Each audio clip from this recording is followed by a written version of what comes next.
All right, greetings, gang. As this suggests, our first focus is going to be on formative assessment, and I know that you've done some stuff with this over the past year, but screencast is just to sort of review the fundamentals of formative assessment, and then you're also going to be looking at a Learn board where I've gathered research articles about formative assessment and also over 100 different formative assessment strategies that you can look at and think about trying. You'll be doing some reading from Fisher and Frey about formative assessment. So hopefully all of this will build on the foundation that you already have. So one thing that I think we tend to gloss over very quickly is that we need to pay attention to how our kids think about assessment. So typically this is how they think. If they're turning something in, they're getting judged. And what we want to try to shift that thinking is to help them see formative assessment as a way to gather information about where they are and what they need to do next to get where they need to be. So one thing I want to think about when we're talking about formative assessment is how do we help them think about assessment as a learning tool? And also, I don't know if you remember from the fall, we need to help our students have a growth mindset when it comes to assessment. So if they get something back with a quote unquote low grade, not shove it away because I'm never going to get it. I'm dumb, or however, all those negative things they say to themselves, but rather that, oh, now I see what I need to do next. That's a growth mindset. Okay. Another crazy thing to think about is perhaps you don't have to grade everything.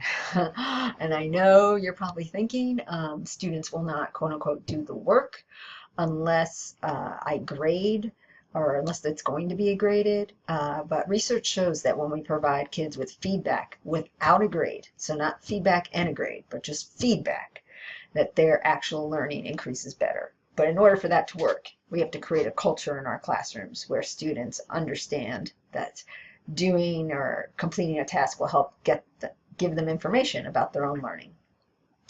Formative assessment is guided by these 3 questions, and the I in each question refers to you, where am I going as the teacher, but also the student is asking these exact same questions. So where am I going as a student? Where am I now? You get the idea.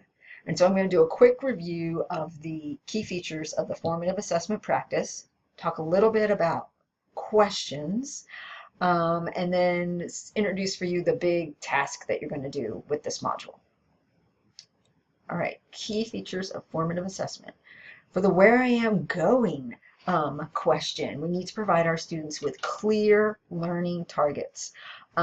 So you've been writing objectives for almost a year now, and you can do a good job of making clear learning targets. We're just going to make sure we articulate those and tell our students.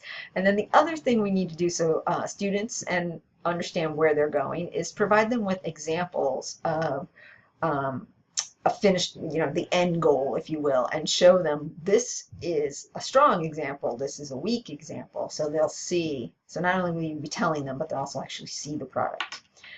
Okay. Where am I now is the question we sort of ask in the midst of the learning, right? So here, the key features of the formative assessment process are feedback. We need to provide our students with written or oral feedback. Using that 3-pronged approach we talked about in the fall, telling them what they did well, an area where they seem to be struggling and they need to focus on, and giving them suggestions. 3 different points. And then the other thing we want students to start doing here is actually assess themselves. So to figure out where am I now, not only are they waiting for feedback from you, but they should be able to use a checklist that you've created or some other small tool to help them look at their own learning and say, you know what, I've got this. I need to study more of this to understand it. And then finally, once we've figured out what the learning goal is, we've assessed where we are and identified the areas where we still need to grow. We need to think about all right, now that I've got that, how do I close the gap? That's the last part of the formative assessment process. So here, it's important for us to make sure those learning targets and learning goals are very clear for our students. And we need to think about what we might need to do differently in our instruction. So based on what our students' performance, we might need to change our practices. At the same time, students will also need to be doing some quote-unquote revision. And I'm using the word revision here, and typically we think about writing when we hear the word revision, but think of it also as a way as revising the way we think about things. So students sometimes, for example, walk in with some crazy misconceptions about science concepts or the way things quote-unquote work in the physical world. And so at this point, it's going to be their job to work hard to go back and revise their thinking. And then finally here too, I'm sorry, we want students to assess their own learning. This is an example of a middle grades teacher and the system that she uses, and I know it might be a little childish maybe for high school level, but you can see it's a way for her to quickly check in with her students and for kids to pause for a second and say, you know what? I really do understand. I'm only making a few small mistakes when I think about it, and think about how empowering that is for them. So something I think you might have noticed as I went through these features of formative assessment is that it's really important to get students involved in the assessment process. So 2 questions just to be thinking about, because you're going to be tackling these questions in that final task for this module. Thinking about how you can help kids shift that understanding of assessment from a form of judgment to a way to gather information, and what literally can you do to get them more involved. Okay, most of us think about using questioning as a type of formative assessment, and it can be effective. Not this format though. This is the one that I see most frequently when you stand in front of a whole class and ask a question and the same 3 or 4 students are responding. That really is not an effective form of formative assessment, because you're only learning about what 2 or 3 or 4 students are thinking. So what you want to do is think about how you can break the pattern by using different participation techniques to get more students involved.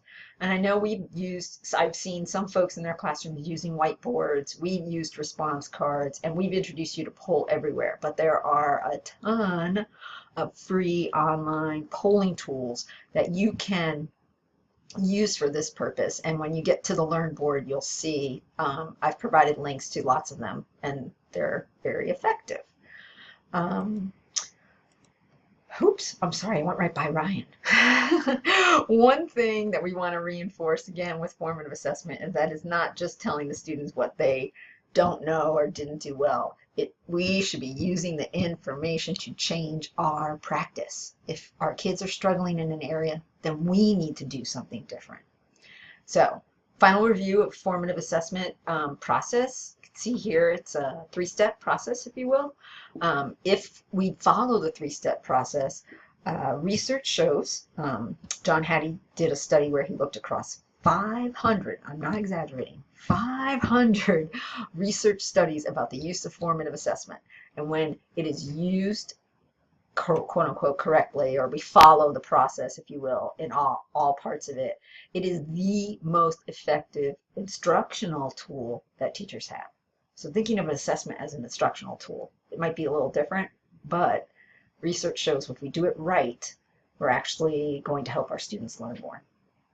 Okay, so that's a brief overview with my coughing, I'm sorry, of formative assessment. What's going to happen next, you're going to do a reading by Fisher and Frey about formative assessment and a reading response.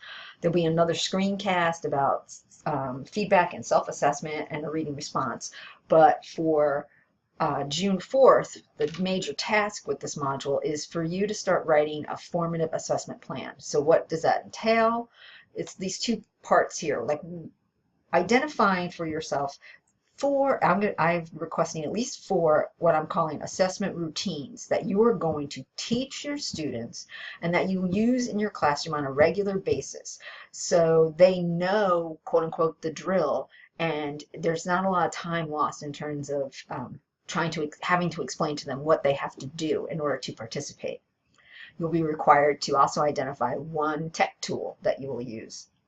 And then the second thing you're going to be thinking about is how you can get students engaged to check their own learning and growth. And there'll be a little bit more about that in the next screencast. But that's all for now. Thank you.